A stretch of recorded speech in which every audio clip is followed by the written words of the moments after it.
La cabaña de mi padre en el bosque se quemó. Encontramos algo extraño entre las ruinas. Mi padre era dueño de una cabaña. De hecho, poseía muchas propiedades diferentes. Supongo que es una forma indirecta de decir que crecimos con dinero. La cosa se complica un poco cuando se trata de cómo consiguió ese dinero.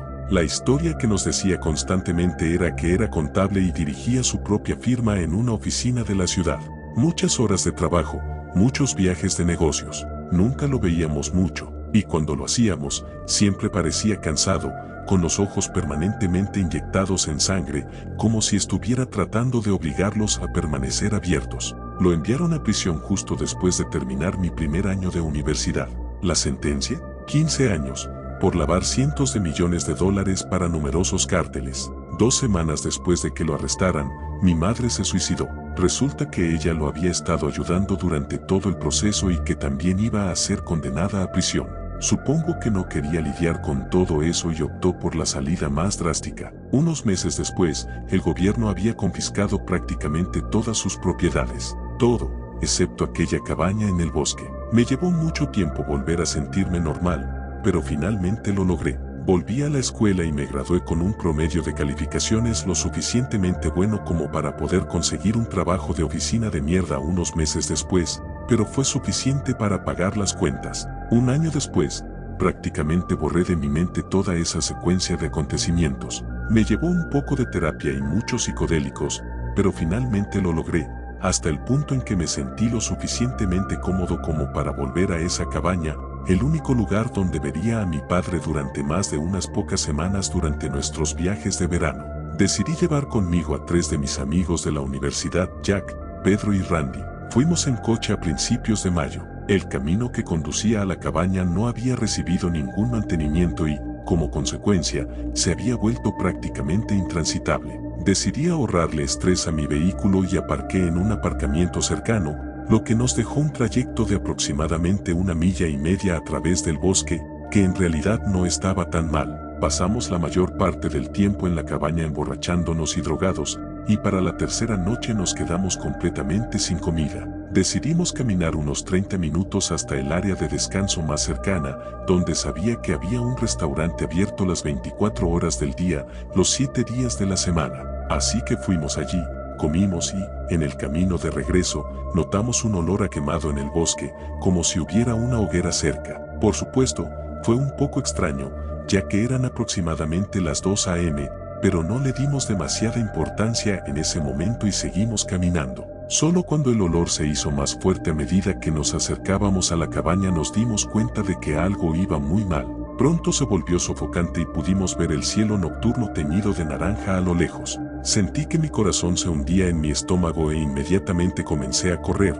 Mi peor temor se hizo realidad cuando llegué al claro donde se encontraba la cabaña. Completamente en llamas, columnas de humo oscuro se mezclan con la noche. Fue una mezcla de diferentes emociones que me golpearon todas a la vez. La combinación de ellas creó una sensación de pavor tan profunda que no pensé que fuera posible. Después de recuperarme, llamé al 911 y el operador me dijo que los bomberos estarían en camino, pero que no podrían llegar hasta dentro de 30 minutos. Los 4 nos alejamos de la cabaña en silencio, alejándonos lo suficiente para que el humo ya no nos rascara la garganta. Unos 10 minutos después, nos dimos cuenta de que el tinte anaranjado del cielo había desaparecido de repente. Y quiero decir de repente, como si hubiera desaparecido en un abrir y cerrar de ojos. Pensé que tal vez estaba alucinando, pero por sus expresiones estaba claro que mis amigos estaban viendo algo similar. Con cautela, emprendimos el regreso a la cabaña y nos dimos cuenta de que el humo ya no era denso en el aire,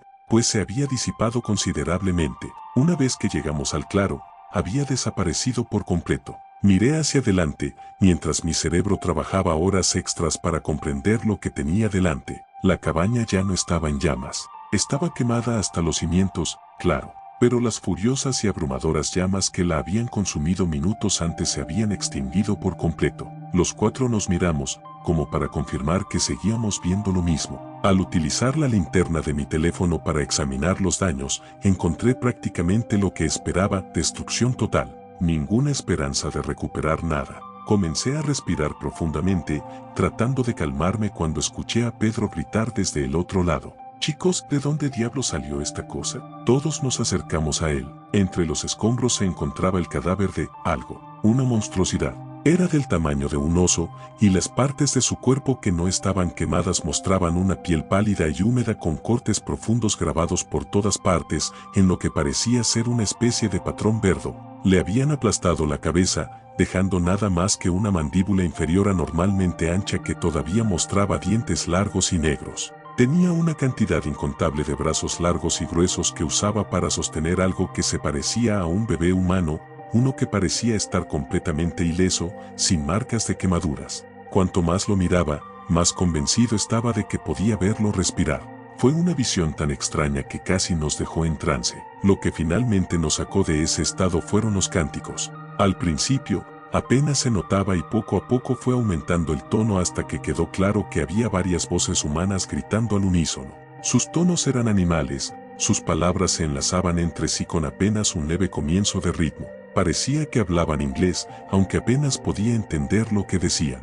Lo más extraño, sin embargo, fue lo rápido que se acercaba a nosotros. Definitivamente no era un paso de caminata, era más como un sprint. Los cuatro intercambiamos una mirada rápida e inmediatamente hubo un entendimiento. Corrimos como murciélagos del infierno, tropezando con las ramas y con nuestros propios pies. Pero finalmente llegamos a mi coche y todos nos apresuramos a subirnos. Mientras buscaba las llaves, el canto se había vuelto ensordecedor, hasta el punto de que apenas tenía sentido. Sonaba como si hubiera altavoces alineados en un círculo a nuestro alrededor, todos emitiendo ese horrible ruido. Y en cuanto metí las llaves en el encendido, todo quedó en silencio. Me encontré conteniendo la respiración mientras miraba hacia arriba, mis ojos se adaptaban lentamente a la oscuridad hasta que lo que estaba viendo era inconfundible. Varias figuras de pie, completamente inmóviles, al borde del bosque, todas con forma humana, pero demasiado grandes para ser personas. Todo el aire que tenía en mis pulmones salió de una gran exhalación y puse el vehículo en marcha y di un giro brusco antes de salir a toda velocidad de allí,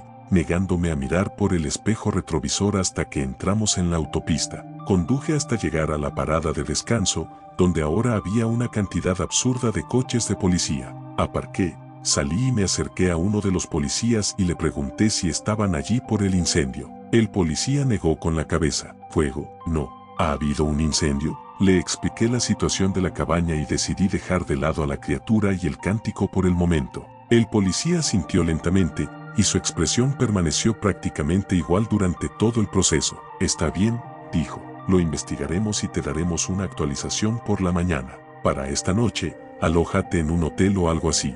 Intercambiamos números y le agradecí. Cuando comencé a alejarme, me llamó. Oye, ¿puedo preguntarte algo? Me di la vuelta nuevamente. Sí, dije. Claro que sí. Por casualidad eres el hijo de, nombre de mi papá. Me quedé mirándolo un rato. Al final asentí. Sí, dijo. Me pareció reconocerte. No entiendo, le dije. Nunca te había visto antes. El policía respiró profundamente antes de echar un vistazo rápido a su alrededor. Ven aquí, dijo. Acércate. Tentativamente lo hice. No puedo contarte todo. Ni siquiera lo sé todo. Pero creo que deberías tener derecho a saber la verdad sobre tu padre. Todo lo que ha pasado aquí esta noche, toda la mierda que has visto, tiene algo que ver con él. Echó otro vistazo a su alrededor antes de continuar. Carteles, no. Esa fue la historia que te contaron. No es tan creativa, pero supongo que no tiene que ser creativa para ser creíble. Porque la mierda en la que realmente estaba involucrado, no la creerías a menos que la hayas visto con tus propios ojos. ¿De qué carajo estás hablando? Pregunté. Mira, tengo tu número. Me pondré en contacto contigo mañana por la mañana. Esto es algo que también me interesa. Tal vez puedas darme algunas respuestas, indicarme la dirección correcta, pero no aquí. Así que sal de aquí antes de que la gente empiece a notarte, y mantente a salvo. No tenía ganas de quedarme en un hotel esa noche, así que conduje de regreso a la ciudad y dejé a todos allí antes de llegar a mi propio apartamento. Por supuesto, no pude dormir esa noche, con los ojos abiertos mientras esperaba que el oficial llamara. Cuando llegó el mediodía, todavía no lo había hecho, así que intenté llamarlo. No hay respuesta. Finalmente recibí una llamada de la policía, diciéndome que la cabaña de mi padre se había quemado y que era debido a un incendio forestal. Les dije que eso no era posible porque no había habido ningún incendio forestal y que sospechaba que había ocurrido algo ilícito y quería que se investigara. Ya se ha investigado, fueron las palabras exactas que me dijo el oficial. No te preocupes, ponte en contacto con el seguro y analiza tus opciones. Y antes de que pudiera decir nada más, me colgó. Fue una mezcla de rabia y curiosidad lo que me impulsó a volver a conducir hasta allí. No estoy seguro de lo que esperaba, pero desde luego no esperaba que el camino que conducía al área de descanso estuviera completamente bloqueado. Había 2 coches de policía vigilando la barrera, con un solo agente haciendo señales a los vehículos que se acercaban para que dieran la vuelta.